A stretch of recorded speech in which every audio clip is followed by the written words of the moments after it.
Hello once again, guys, and welcome to the Balanced Business Dad. As always, this is Dustin Hoog, and I'm here with my esteemed co-host, RJ Campbell. I am now esteemed. I love it. Hello, guys. Absolutely. And guys, double digits. This is episode 10, and it is a privilege and an honor for this episode. I could not be more excited. We have a special guest, as you heard, on this episode.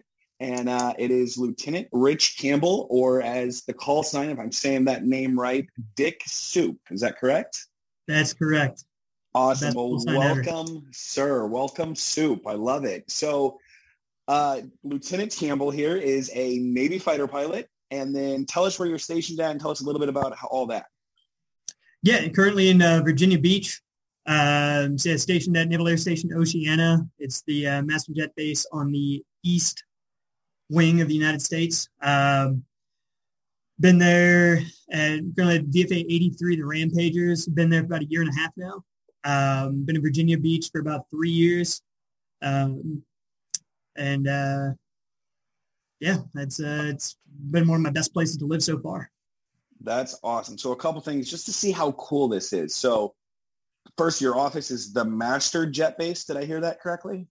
Yeah, because there are really only two places that fighter pilots in the Navy fly out of. We fly out of Virginia Beach on the East Coast, and we fly out of Lemoore, California on the West Coast. So we have a master jet base on the East Coast, master jet base in Lemoore on the West Coast. Awesome. I now want to call my office a master jet base. And then the second cool part I heard there, the Rampagers. What's Rampagers? That? Yeah, VFA 83 Rampagers. Ram on is our little motto. And I'm very lucky to be in this. I've been in the Rampagers now for about a year and a half. Really lucky to be a part of the organization. Really great squadron. They've been nothing but good to me. That's awesome. So I am completely oblivious to all of that. So your squadron, that's obviously the people you fly with and you work with on a daily basis, correct? Correct. All right. How many people is in a squadron? So total-wise, I think we're right around 200, 180 or so. Wow. But that includes from all the way top down. Right now, we have 10 pilots. So that includes our commanding officer, number one guy, executive officer, number two guy, down to the newest guy in our squadron. We've got 10 pilots. And then the rest of the people there are maintainers and administrative personnel and everybody else out there to support us and let me do what we do. That is amazing. Awesome. Guys, so again, this is the Balanced Business Dad podcast, and we know we have talked about pillars, and we also try to stay in balance, and this is probably a gentleman who's out of balance probably a lot in these pillars we talk about, but for good reason. So we know the pillars are, we talk about faith, health, our marriage, fatherhood, brotherhood, which I think we're going to talk quite a bit about, and then our career, which, you know, in your life, your career is probably kind of first right now because, well, you're kind of at the beck and call. Would you agree with that? Or? No, absolutely. Yeah, it's something that we've always had to work with me and my wife and always try to keep family first. And the Navy and the squadrons do a good job of trying to put family first, but there are always times that's just not an option. Currently right now I'm in Fallon, Nevada on a little 3-week detachment. And it's one of those things it's required to be there. It's what you have to do. So right now, kind of work is number one. We just showed up. We're trying to get everything set up. We'll get some good flying in for the next few weeks. Wow. Awesome. And so you mentioned your wife. So again, you are a husband as well as a father, right? Correct. Yep. Right. Husband, been married for 3+ years now. And got a daughter right about a year and a half. She's adorable and the best daughter ever. Never hope anything better. And what is her name? Charlie. Little Good, Charlie. named Charlotte after my grandma. And call sign Charlie. She fits right call in. Sign Charlie, which is what most 1.5-year-old girls have is a call sign. Exactly. So I love that. Wow. So let's just jump right in, and then I'm gonna probably take the maybe build RJ's ego up here a little bit because I'd be super proud of this. So if you guys didn't catch on, these two gentlemen not only share a first name, but they also share a last name. So Lieutenant Campbell is actually not only a father and a husband and someone who looks at these pillars and lives these pillars, but he's also, again, my esteemed co-host's son. That is correct. Is it the middle child or are you the oldest? I should know that. Oldest child. He's the oldest. Right. Oldest child. Right. Oldest boy. And he Awesome. he is actually Richard the Fourth for the people that don't know that I'm Richard III, and this is Richard IV. Not many of us out there. I've met 2 other fourths in my life. I've never met a 5th. So we'll see what happens.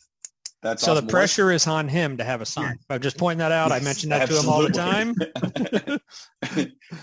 And then his wife has to approve to be the number 5th, for the son to be the number 5th. Oh, she's all about it. She's all about That's it. Awesome. Can't wait.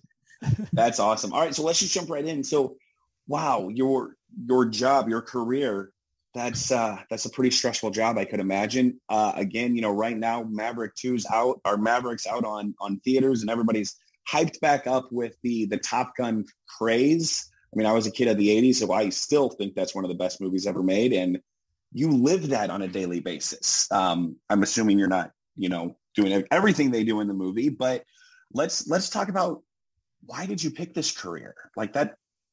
Everybody says it. My 5-year-old got to meet you a couple of weeks ago. Now he's saying it. I don't know if he's going to stick with that, but how did you pick this career? Why did you go about that? I would love to hear that story. Absolutely. It all started, I knew I wanted to be a pilot early on, and I 100% got it from my dad, who still says that when he grows up, he wants to be a pilot. Yes, so, I heard that. That's something that I've always grown up with. We flew remote-controlled airplanes growing up. I always wanted to be a pilot. So that's what I wanted to do going into college, and that's what I went to college for, was to be a pilot, and got private instrument commercial multi-engine ratings. And then while doing that, it kind of hit me that I had the opportunity now of joining the military and flying for the military. And took a lot of conversations and back and forth. You don't have a whole lot of military in the family. And so I didn't know a whole lot about the process, but started talking to people. To keep a very long story short, initially I actually started looking at the Air Force, because I figured, hey, Air Force, they fly airplanes in the military. But just the way things ended up working, I found a Navy recruiter that I got along with a lot more, and felt he had my back a lot more and was willing to work a lot harder than the Air Force recruiter. And so then I kind of ended up going the Navy route, and best decision I ever made was joining the Navy and being able to fly airplanes in the Navy.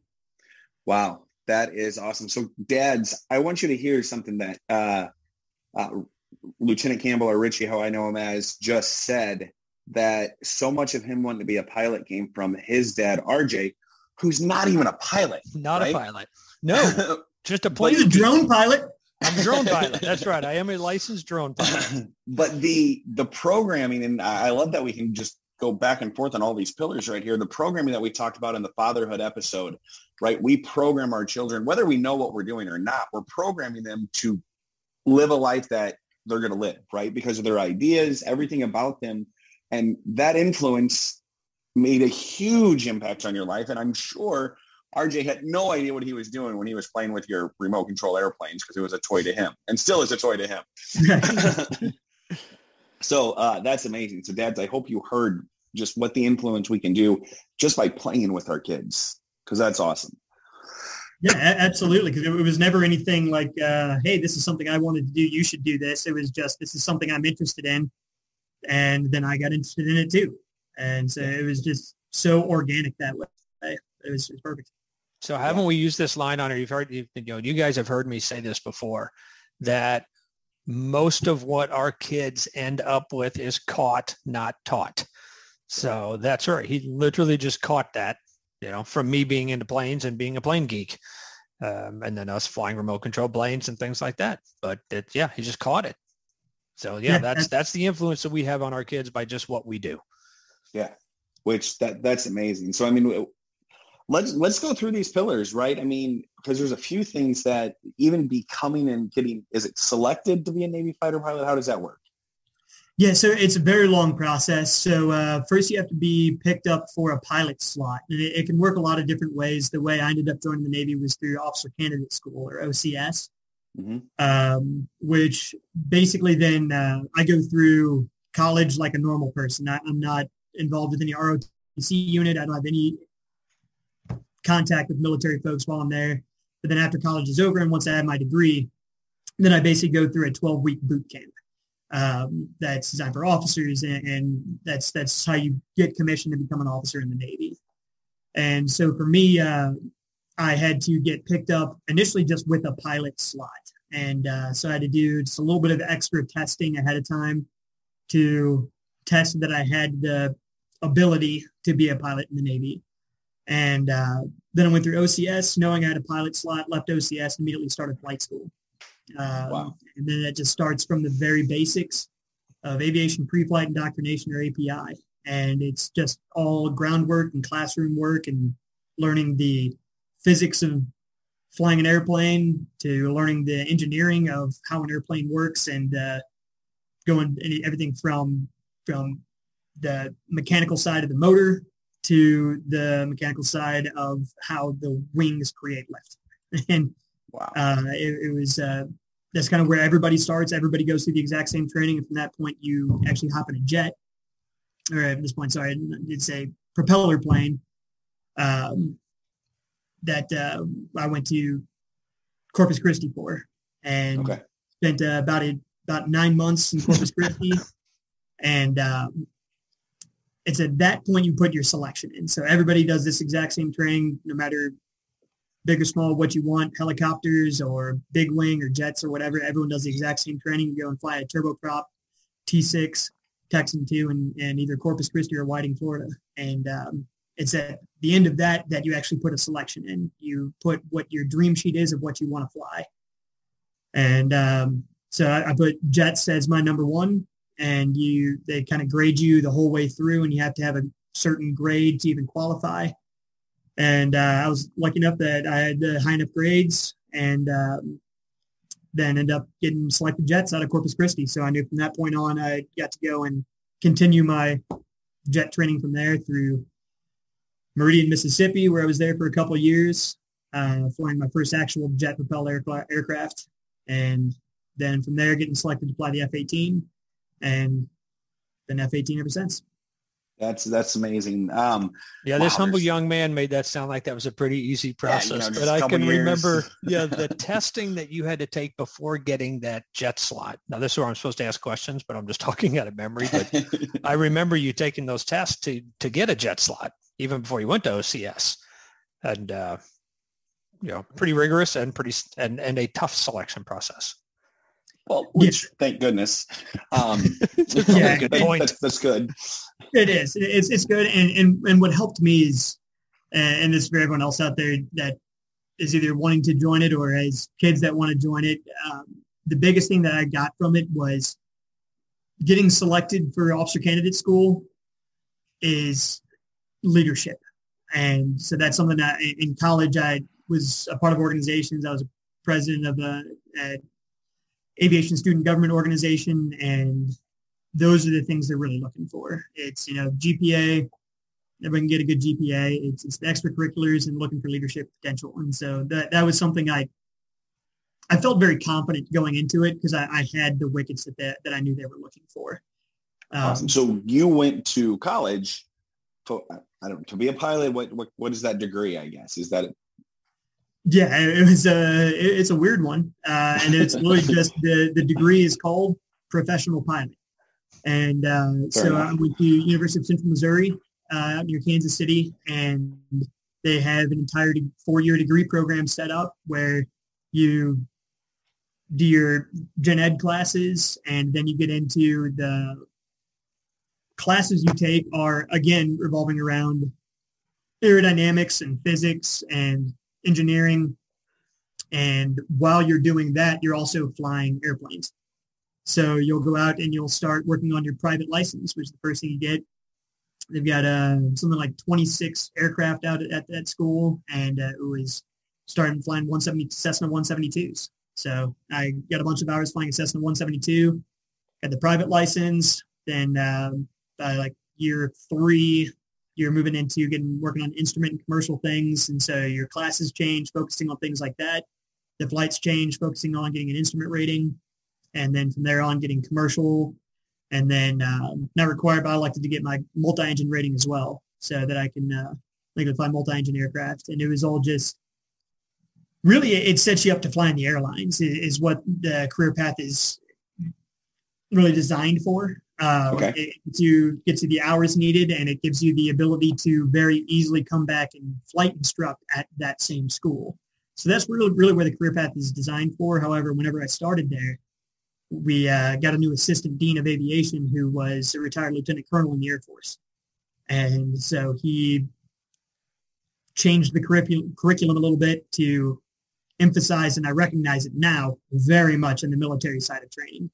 Right. I just recognize a lot of what I did in the civilian world is based on how I've trained now in the military. And honestly, he was a great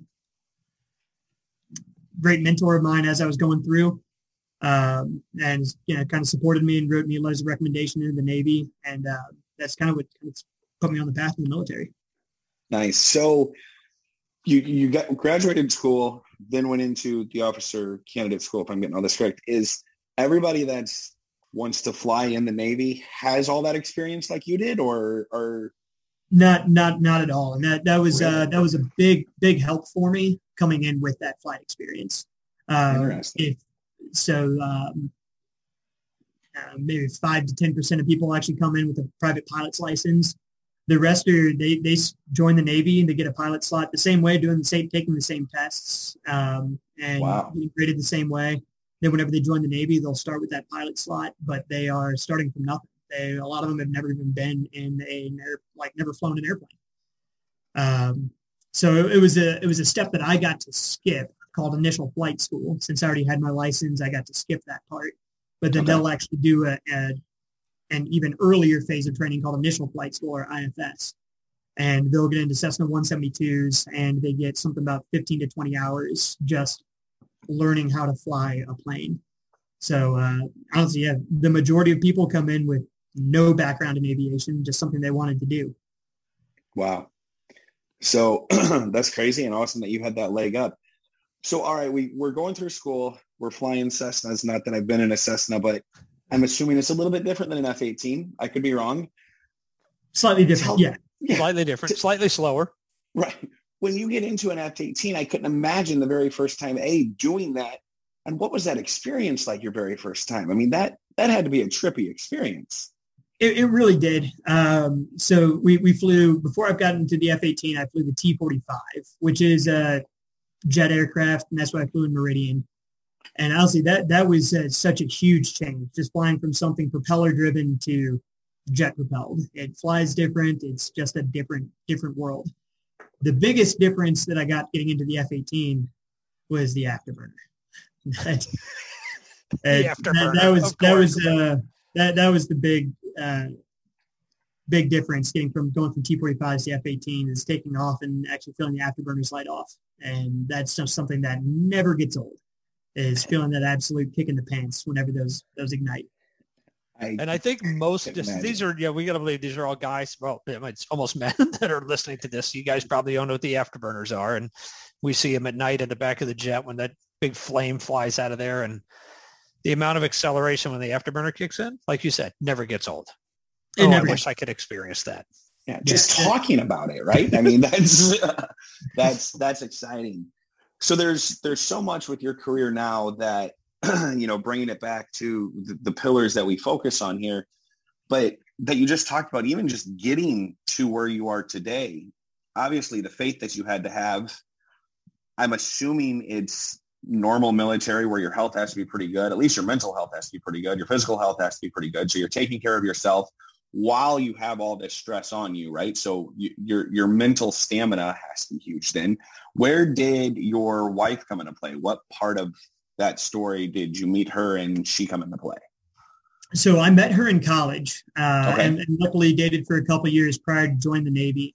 And so she was able to kind of adapt to the idea that I was going to be going through this process. And she's been an absolute rock throughout the whole thing. She still tells the story of when I was in Corpus Christi relatively early on in my flight training. And it was just so much. Like I said, the mental stamina, there's just so much, it's just never ending.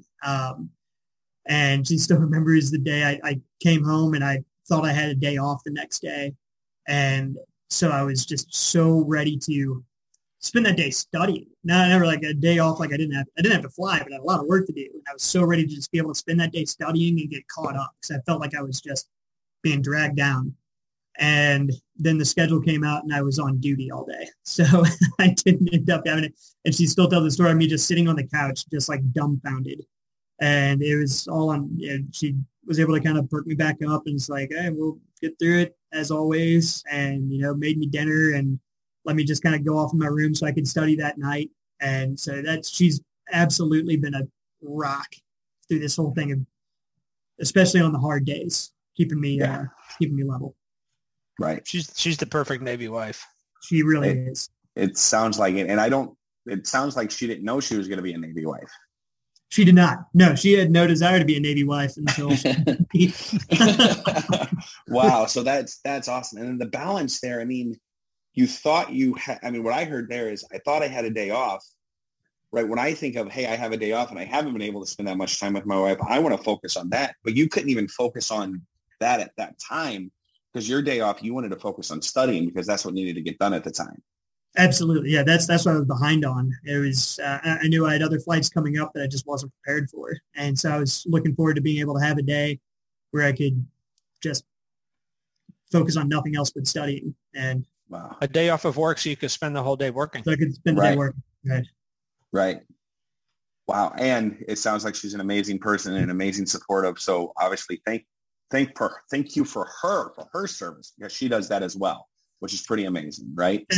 Absolutely. She's been amazing on this whole process. The amount of jobs she's had. So she's a teacher by trade. That's what she went to school for, is to be a teacher. And she's been a middle school teacher for a while. But with moving all the time, it doesn't always facilitate getting a new teaching job. Like I said, I was in Corpus Christi for only 9 months. So it didn't make a whole lot of sense for her to get a teaching job for 9 months. So she worked odd jobs. She's worked senior care. She's worked in daycare. She's worked selling furniture. She worked at a Jewish community center for a bunch of months. It's just whatever job she can get to whatever she can do to help out. And that's the amazing part to me, is that with no complaints, she just recognizes that this is what has to be done and she does it. And it's amazing. Yeah, behind every one of these guys out there and all of our service members, I mean, behind almost all of them. And behind there is some type of family member behind all of them. Right. It's amazing what they sacrifice as well. We didn't realize it until obviously seeing this. We just didn't realize what Molly had to do and how much this also is her career. Yeah. That's pretty amazing. So the one I really wanted to talk about, I mean, obviously right now you have this incredible juggling act, if you will, to spend the time you need to and you want to with your wife. Now you have the father of call sign Charlie, but brotherhood sounds like such a different term when I talk to you about that, right? And because when I talked about, we did our episode on brotherhood a couple of weeks ago. We talked about brotherhood. It's the guy that I've known from third grade. He'll walk into my parents' house right now, open the fridge, that kind of thing. We joke, I'm sure my wife will never listen to this, but even when we used to go pick up women, no, he's my wingman, right? He's got me. This is a whole new level of that, talking to you, right, when we talk about brotherhood. So he literally has a wingman. He literally has a wingman, and it means a lot different. Yeah. Talk to us about that, like the bond that you have with these people who are doing the same thing, going through the same challenges you're going through, but is truly there to make sure you're safe and you, that person. That's incredible. It truly is a brotherhood, and it's something that even the definition of it's changed as I've just gone through training. Obviously, whenever we start out in OCS, I said it's basically boot camp. You're just there. It's not exactly a fun time. And so I had a roommate that I basically was roomed with through all of OCS. And he and I just kind of had each other's backs the whole way through. And then you go into the actual flight school, and you'll have a class that you will train with all the way through. And same thing, it's all 100%. That's what I love about the Navy. It's 100% cooperate to graduate. There's no backstabbing. There's no, hey, if I do better, he does worse, I can get a slot that he doesn't. There's none of that. Even though that really is kind of how it works, there's none of that mentality out there. So even going through training, you're just 100% leaning on everybody in your class to hopefully you understand something better than they do. Hopefully they understand something better than you do, and they can teach it to you in a different way. And then obviously, after I got done with flight school and actually joined the fleet, it was very strange for me, and it was kind of non-standard. Is I completed my flight school training in the F-18, and then a month later, I was on a boat on deployment and flying the F-18. So I was really the new guy. I had no fleet experience. I hadn't done anything other than school. And then I was with, at that point, it was about 14 other pilots that were my brothers on the boat for 6 months. And you do get to the point where you have to trust everybody. And you know that whenever you're going out flying with them, you never know what's going to happen. You got to be able to trust that they're going to treat you right. You're going to treat them right. You're not going to put them in danger. They're not going to put you in danger. And it's definitely a very unique, and it brings you a lot closer to people that you would never be that close to in the first place, but you have to. And so you end up just making lifelong friends of people that typically you wouldn't think of interacting with. Wow. Yeah, I couldn't imagine that trust, that bond. That's pretty incredible. And then, I would love, can you talk more about that? I mean, and tell us if we ask a question that you can't talk about, because I'm sure there's rules to that, or maybe there's not, I don't know. But so you finish this and now you're deployed a month later. A month later. Yeah. And this goes back to talking about how the Navy and my squadron specifically helped me out, because again, I had a very non-standard joining the fleet environment. My daughter was just born. So I finished up school, and my wife was 9 months pregnant. And so I, got basically put into this new squadron, the F-83.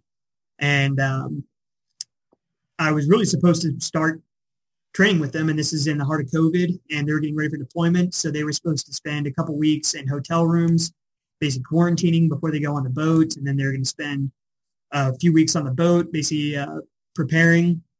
And my training officer at the time basically was like, hey, tell me what you need, and gave me a month at home. So while they were going through all of this, standing in hotel rooms and quarantining and going out of the boat and preparing, I got to be home with Molly and Charlie. So that really, it's still just a testament to the Navy and the squadron of the amount they're willing to help. Obviously, that was a lot more work on their part trying to organize.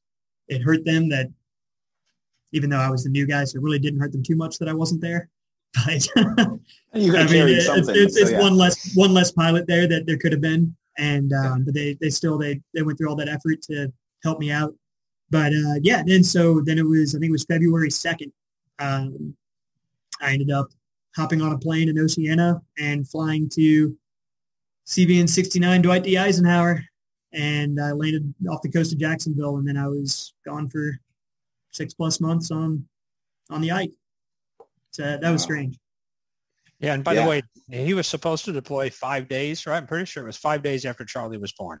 Yeah. Yeah, she was born on the 26th. Yeah, that was when the quarantine was supposed to start. Oh, the quarantine at the hotel. Yeah, so the quarantine was supposed to start basically, I think it was like New Year's Eve or something like that. Yeah, and she was born on the 26th. She was born on the 26th, and I still remember my skipper, commanding officer, called me up, and he was like, so if you stay home, you have no reason to leave the house, right?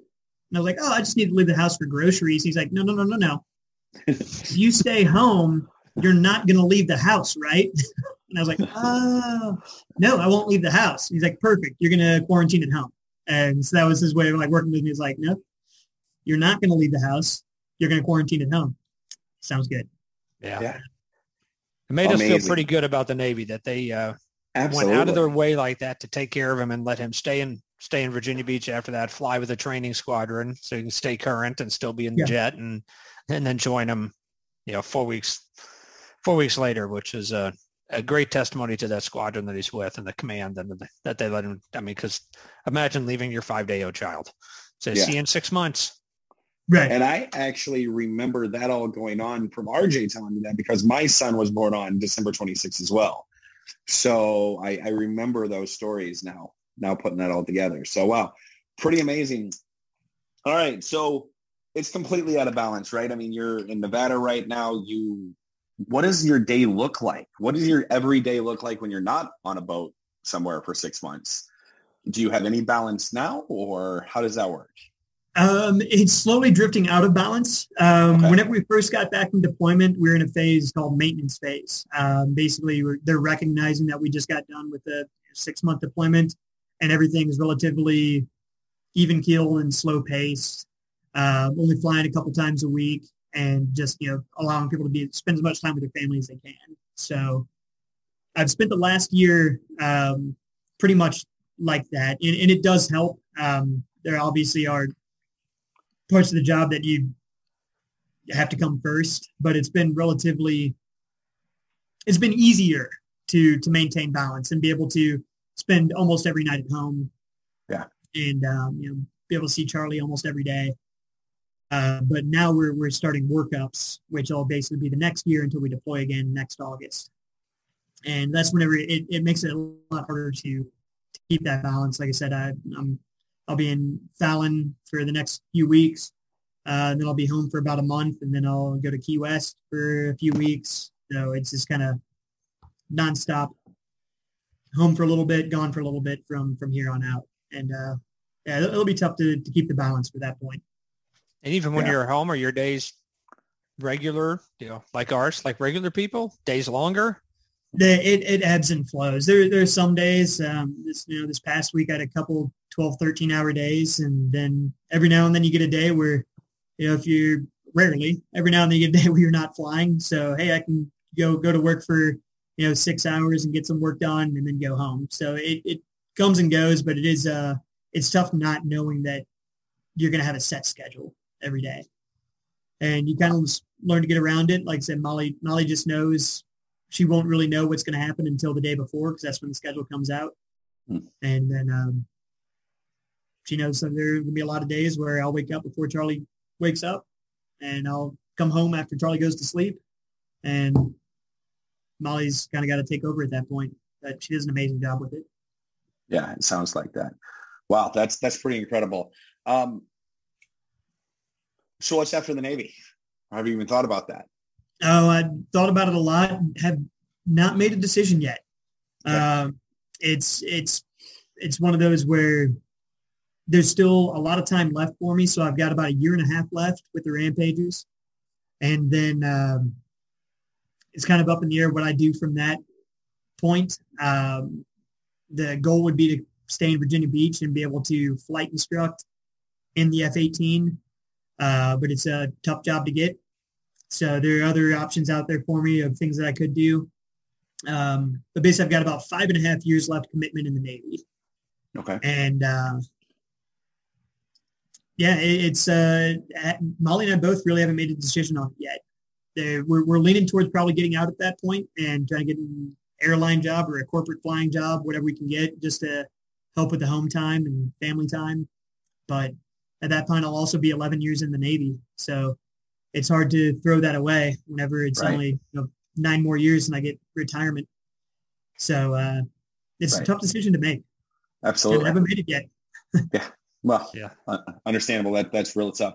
But I mean, even outside, and I don't know if you know that, but outside of the Navy as a pilot, I would assume balance is pretty difficult as well. Like I'm looking at, anytime I'm on a plane and I'm flying Southwest and the pilot's there, he's never living in St. Louis. He's not going home that night most of the time when he's flying and stuff like that. So I would assume pilots just have a hard time with balance, period. Am I right about that? Yeah, 100%. And I only know, secondhand from hearing folks talk about it. And it depends on what airline you're flying for and where you're based out of. Sure. And then the big one is seniority. So whenever you first start out, that'll be the hard part too, is if I decide to get out of the Navy, I'll start as the brand new guy at an airline. And I'll be the low guy in the totem pole that gets stuck flying Thanksgiving and Christmas and Easter and all those. And it's not until you gain seniority over a lot of years of flying with them that you get to the point where you can kind of set your schedule a little bit. And even then, it's from my understanding of it, it's a very much, a couple weeks on, a couple weeks off kind of thing, where there's going to be a lot of weeks in a row where you just not going to see family at all. And then there'll be a couple weeks where you get to be home and see family all the time. Gotcha. So I guess that's, it'll be just kind of a new kind of balance where instead of seeing family partial the time every day, you won't see any family at all. And then you'll see them all the time for a couple weeks and try and get the most of it. Yeah. Wow. Well, there's so much there, man. And again, obviously, thank you for your service. Thank you for Molly, what she does for you as well. It's pretty amazing. I gotta imagine, and maybe I'm wrong because maybe that's most of the, the commercial airline, their pilots. But if you would leave the Navy as, I'm just going to go ahead and call a spade, but as a badass, let's be honest. And now you're flying me to Dallas on Tuesday for a business conference, right? And the Southwest Airlines. That's got to seem pretty boring. I mean, maybe I'm wrong, but it's so funny. I literally had a conversation with a friend about that very thing today, and he and I are on the exact same page. It's so hard to tell because we'll have weeks where we're just worked hard and it's very stressful, and you have the thought of, man, I just wish I had an easy job. Just wish I could hop on a plane and fly for a few hours and land, and I just wish I had an easy job. But then there are other times whenever we'll fly some really fun, really cool missions, especially low-level stuff, just things that you will never get to do in the civilian world. And that's whenever you look at it, it's like, I can't imagine having an easy job. I can't imagine not being able to do this. And it's just, you're constantly just ping-ponging back and forth to, man, I wish I had an easy job too. I can't believe ever having an easy job. And that's where you live your life. So what was it the guy just told you? We've talked about this a couple of times. You were flying with the guy about a month ago, and he told you, make sure you do something every day when you fly. Always, every chance you get, every flight you have, turn upside down. Fly inverted every chance you get, because you can't do that in the civilian world. So I try and do that every single flight, even if it's just a transit back and forth, if I can do a little aileron roll. It was a great idea to live by. Is every flight you get, regardless of how stressful this flight's going to be, go upside down once. Because Southwest does get seriously pissed when you invert. Yeah, they don't like it. There's lawsuits. There's definitely a lawsuit happening there. But isn't that just a great thing to have when you're in the middle of all of what they do, to have somebody just say that to you? Hey, we know this job is stressful and can suck at times, even though it's a pretty cool thing. Every time you fly, just roll it over. Fly inverted, because there's going to come a time. Hey, we talked about this in one of the other podcasts. You have that time in your life. By the way, Richie's the one that said this to me. There is a time, you don't know when it was. That's the last time you'll ever get to pick up your child. Remember when you said that to me? Yeah. It's like, you don't know when that time is until it's past. Or wow, I'll never hold him again like that. There's going to come a time when you don't know when that is, but you'll never fly a plane inverted again, unless you buy a stunt plane. But right. Yeah, and even going back to the Brotherhood of it, like I said, we're in Fallon here just with a small group until the rest of the folks get here over the weekend. And it's just it's so great seeing people that you don't get to see very often. I saw a friend that I haven't seen in probably 4 years that just wandered into the officers club and had no idea he was going to be there. And it's just one of those, that tight-knit community of things that once you leave it, you don't really get them back. Yeah. Well, that's awesome. So what we saved for the end was kind of a rapid fire questions, but this has been amazing. I got to learn so much about that. We only, honestly, the only thing I know about a Navy fighter pilot, to be honest, is Top Gun. Right. I'm going to assume that's what most people know of it as. So what's the difference about that? Right. Because I know that's a school, right, inside of the Navy, correct? So tell us what that means, will you? Correct. Yeah. So Top Gun is the best of the best, as Top Gun said, the movie. Go to Top Gun. And you said it's actually called what? Strike Fighter Weapons School. And we just call it Top Gun. And so then they call it Top Gun. And yeah. So whenever you go through and you get done with being a junior officer, you get the ability to apply to it. Okay. And so you put an application in, and then you spend a few months training with the best of the best, learning the new tactics, polishing up old tactics you already knew. And then you graduate, and you get a Top Gun patch, and you become basically everyone that sees you recognizes that you're someone that got the special training that most people don't get. Nice. And they go into special training roles. So they'll become training officers of the squadron. They'll help train all the new guys.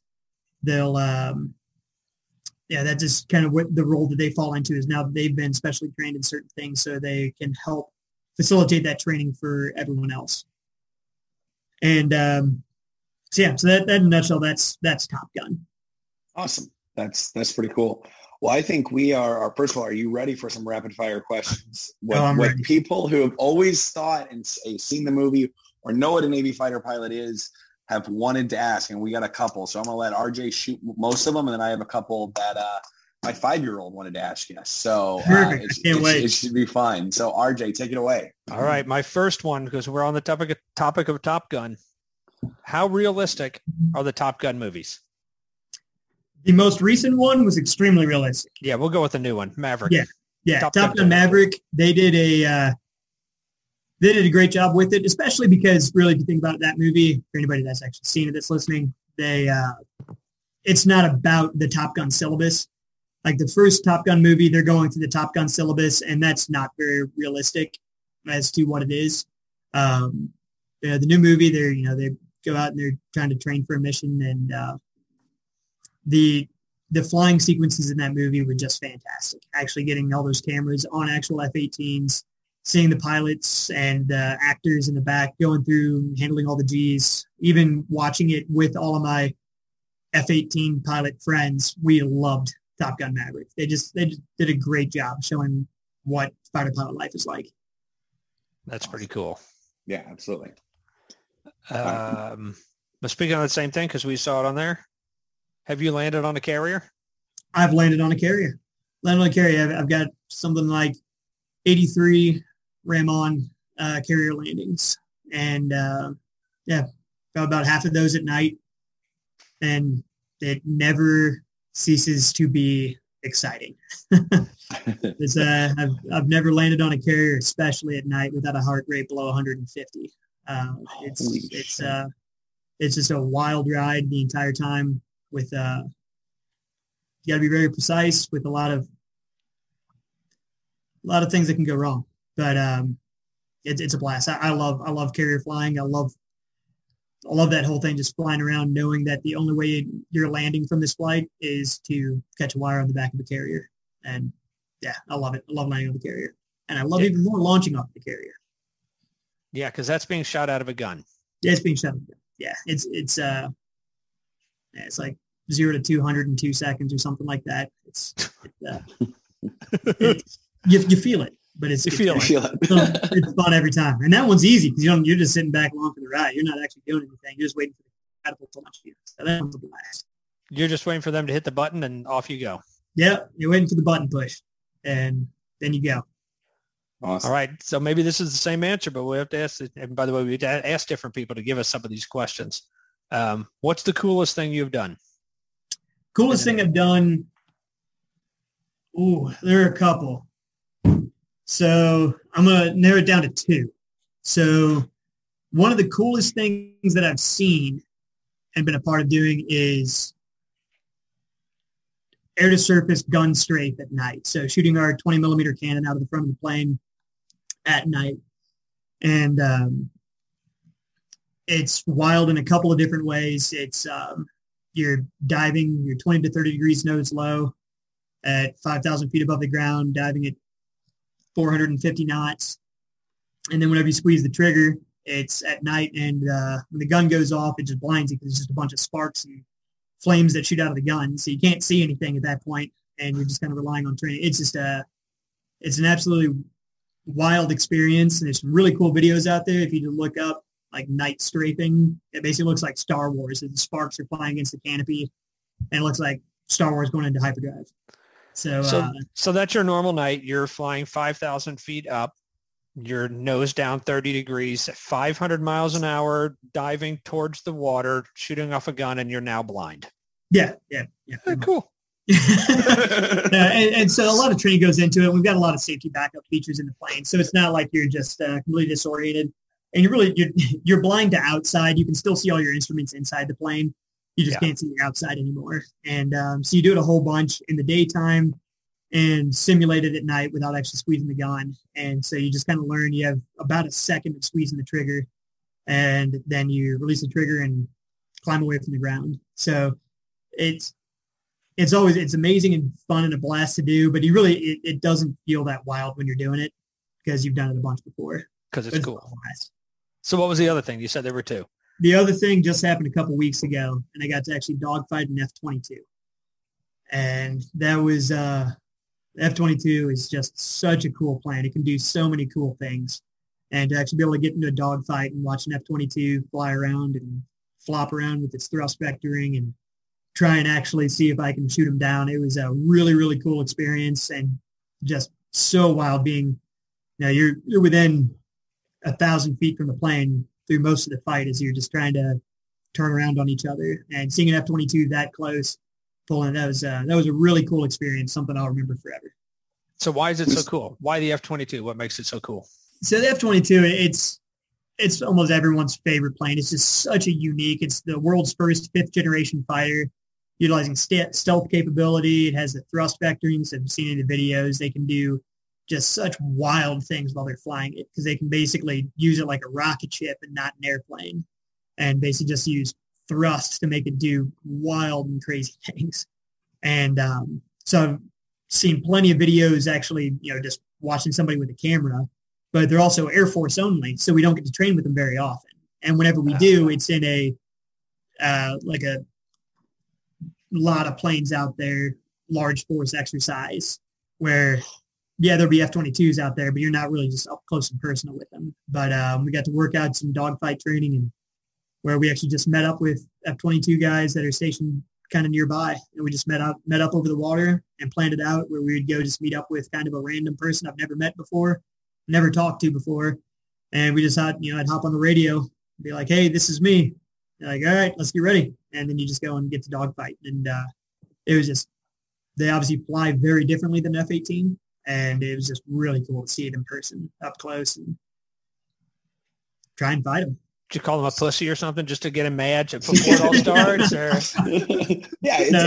It's your version of a pickup basketball game. That's right.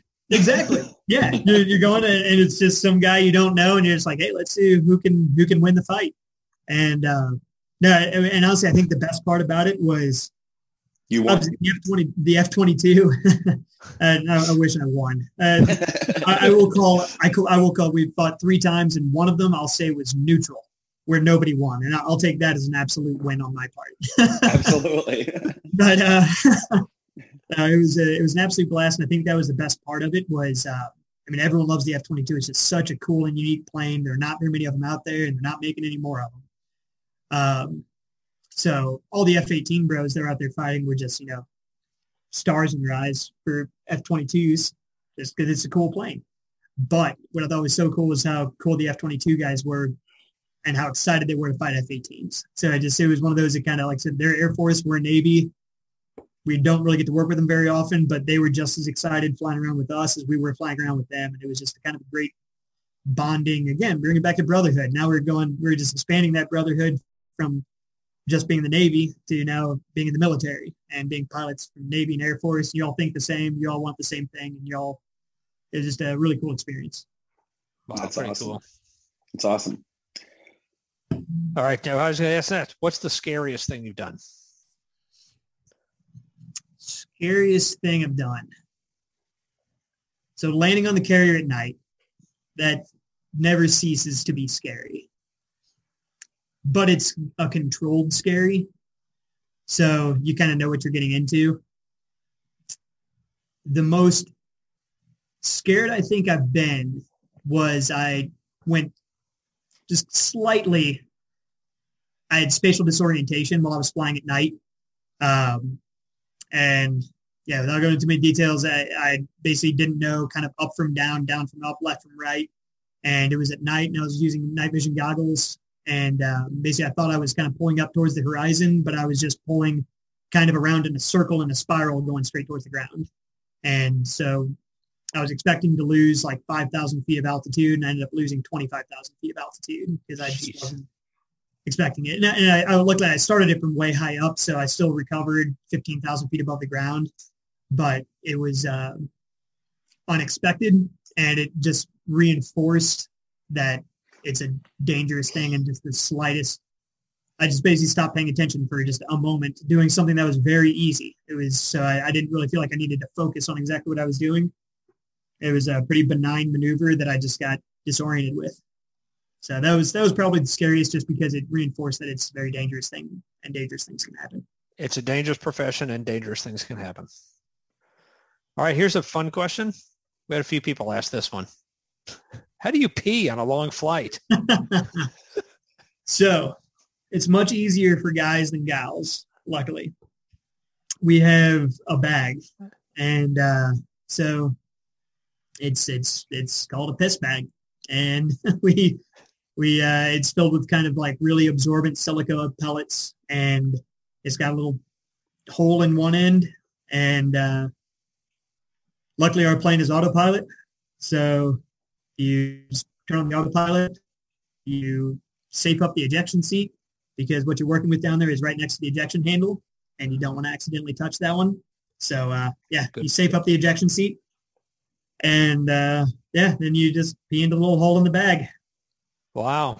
So you just unzip your flight suit, and you got to take care of what you take care of, and you hope you zip the bag back up correctly. Yeah, then you roll the bag back up, and it all holds everything in there nice and smooth like. You put it in your flight bag, and then and that's how you pee in the plane. I do have a kind of funny story on that one. I had a buddy of mine in my squadron on the last deployment who his whole claim to fame is that he had never peed in a jet. Steel bladder, never peed in a jet, never will pee in the jet.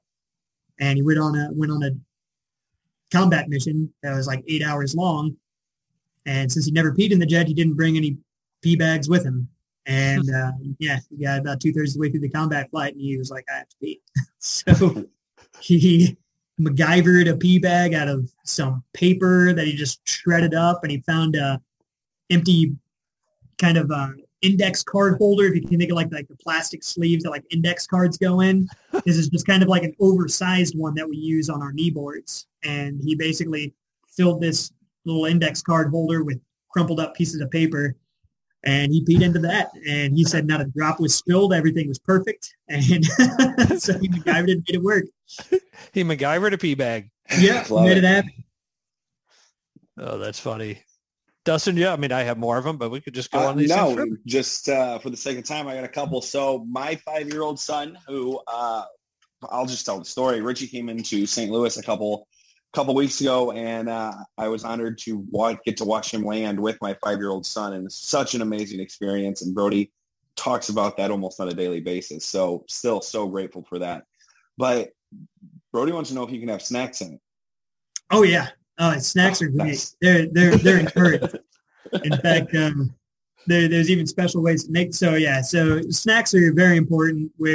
Especially when we're on long flights, packing like protein bars and things like that are huge. Yeah. And the trick that I was taught, and it was an absolute winner, was especially when you go on really long flights, specifically combat flights, where you're going to be gone for 8 to 9 hours. You can go down to the wardroom where they'll make the food, and have them make you a burrito, because it packs well. And they wrap up a burrito in aluminum foil, and then we have a windshield heater inside the plane. So you can throw the burrito up on the windshield. You turn on your windshield heat, and it warms up your burrito so that you can eat a burrito while you're flying around. So you can have a hot meal, a hot warmed up burrito. Yeah, so that's exactly what I did. And I was basically flying back home, and I had a couple hour transit, and I just cooked up my burrito on my windshield and got a nice burrito over Pakistan. There is still a Russian intelligence guy named Ivan looking at satellite photos, trying to figure out what this 8-inch long silver tube is that's on the dashboard of F-18. This aluminum tube. We don't know what these Americans are doing. What is this? Must be top secret. That is awesome. So, that was Brody's main question.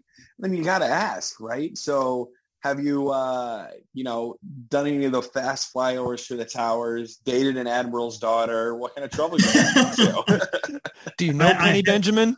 I have not checked the box for dating an admiral's daughter. But the flybys on a carrier, those are also encouraged. So it's motivation while you're out on cruise. So if you're doing a flight and you end early and you've got extra gas to spare, it's encouraged. You can call and talk to the tower and request a flyby. And if you can fly by on the carrier, people kind of forget that it's not just the carrier out there. They've got normally a couple destroyers and a couple cruisers as well that don't have F-18s flying off of them. And so they love it. They love it. You can pull up their tower frequency and request a flyby from them. And they get a big kick about having an F-18 do a flyby. The most recent one I had, I was landing at an airport in Arkansas. And it was this little bitty airport with nobody around. And I swapped up to the tower frequency. And the guy's just like, so you want to do the carrier brake, right? Which is just a lower, slightly faster brake, because he just wanted to watch me do a carrier brake. And so I was like, I can do a carrier brake. And I got to do 800 foot, 350 knot brake. Just basically, I just kind of aimed it because I knew it was just him sitting in the tower alone. So I just got to kind of fly right by the tower and kind of brake over the tower. And that was just cool because, he just got such a big kick out of it. And so those, like, you can just hear it on the radio. And so those are the things that you really take away from it. To me, that was, it was cool to do, but it's just something that you just kind of do. But for them, they were very excited to have an F-18 come into their airport in Arkansas. And I was just there to get some gas, but they're excited to have us there and excited to kind of see a little air show. Not every day you get a yeehaw out of the tower. No. Okay, I have one last question. I know we've run long on time here on this one, but this has to come up because I get asked about this all the time. How do you get a call sign in the Navy? And how'd you get your call sign? Yeah, that's the best part about the Navy is our call signs. So you'll notice a lot with Air Force guys, they typically have really cool call signs. You'll have a lot of demons, and thunders, and lasers, and blazers, and things like that. And the Navy doesn't have that. You earn your call sign in the Navy, and it's typically from something stupid you did. So there's a lot of great call signs, and if you ever end up running into a Navy guy, especially at a bar, buy him a drink. That's kind of the prerequisite to ask him about the call sign. If you buy a Navy guy a drink, then you can ask about the call sign. They'll typically tell you the story at that point. But so the squadron picks it. They have a call sign review board. And it's everybody except the dude that's getting their call sign. Everybody else gets together. And normally there's some adult beverages involved, and you just hang around a whiteboard and write up call signs that you think they'll apply to them. And everyone has a good laugh and finds one that applies and is funny. And that's funny. It for the rest of your career. Mine is kind of different because I didn't actually have that. So, again, my name is Richard Campbell. And before I even joined the squadron, they were asking around because they found out I was joining. And they're like, hey, does anybody know a Richard Campbell? Anybody know a Dick Campbell? A Dick Soup? Anybody know Dick Soup? And it stuck. And that was so before I even joined the squadron, someone said Dick Soup and got a big laugh out of it. And so there was no call sign review board for me. I joined the squadron with the call sign of Dick Soup. So you are Dick Soup forever. I'll be Dick Soup forever. For your whole Navy career. I love how it's a call sign review board. Like, it sounds so official. And it's dudes sitting around drinking beers and Red Bulls because they're on a carrier. Doing a review. We'll always do it in port. So we've got a call sign review board coming up next weekend for one of our new guys. Now that we're in Fallon, so we'll just kind of gather around a bonfire or whatever we have around and start coming up with names. Like, it's even scheduled. I love it. Oh yeah, it's already scheduled. I know this is a quarterly meeting. Like, it's on the schedule. Okay, so we go back very quickly to Top Gun 2 because I know you've told us this before. Yeah, you knew somebody in that movie. I did. Yeah. Our training officer actually did a couple of the flying scenes because he was a Top Gun instructor while they were making that movie. So he was invited to actually fly some of the planes in that movie. So he did. Specifically, there are two scenes that he's actually the guy flying for. There's that scene where Maverick and Rooster kind of getting in that dogfight where they're fighting downhill, kind of corkscrewing around each other. He did that scene. That's actually only one plane. It's just him, and they just mirrored the plane to make it look like they're that close together. That's him playing that. They basically just had him do this super steep downhill spiral to simulate that fight. And then he also did the scene when the plane out with the bird strike. And so it's kind of going out of control, and it's wobbling back and forth and doing all those, like weird, awkward aileron rolls. Well, that was actually just him flying it and them telling him, hey, get really slow, get uncoordinated, do an aileron roll. And he's just doing goofy things to make it look like the plane's falling out of the sky. Oh, and that's when they had to eject. That was that's when they had to eject, the girl and Bob. Is that right? I can't remember what her name was. Coyote, I think. Coyote could have been. Can't remember what she was. I just remember Bob because he was Bob. Bob, yeah. So you don't have somebody behind you when you fly? I don't. No. So I'm single seat squadron. So I love it. I'm very happy to be single seat, and it's kind of nice not having somebody with me while I'm flying. So I can, not someone looking over my shoulder asking me what I'm doing the whole time. But in a bag in privacy. Yeah, I got my privacy. So we're always flying with other people. So I've got an instructor or some other person in my squadron flying with me, as the other aircraft up there. But there's not actually someone sitting behind me, which is really nice. Wow. Nice. Well, again, thank you so much for taking the time. I know I feel honored and blessed to be able to have this conversation with you. I hope other dads out there will. To me, it's a true, real American hero. We appreciate everything you do, for everything, but of course, our country, we appreciate that. Tell Molly we extend our thanks to her.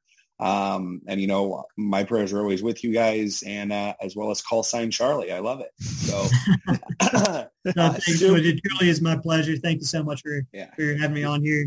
And I'd love to come back. There are more questions popping up. I'd love to do it again sometime. Absolutely. We might have a follow-up with that. So I love it, guys.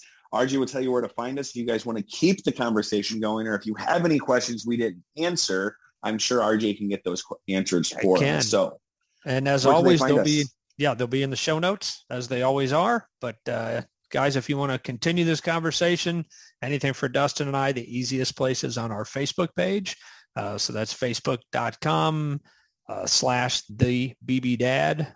That's the best. You can email us at info@thebalancedbusinessdad.com, but Facebook page is the great one. And again, it'll be in the show notes.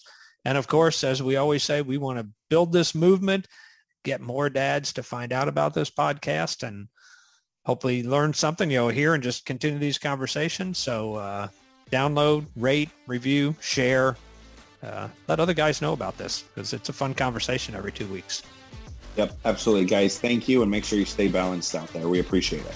See you guys.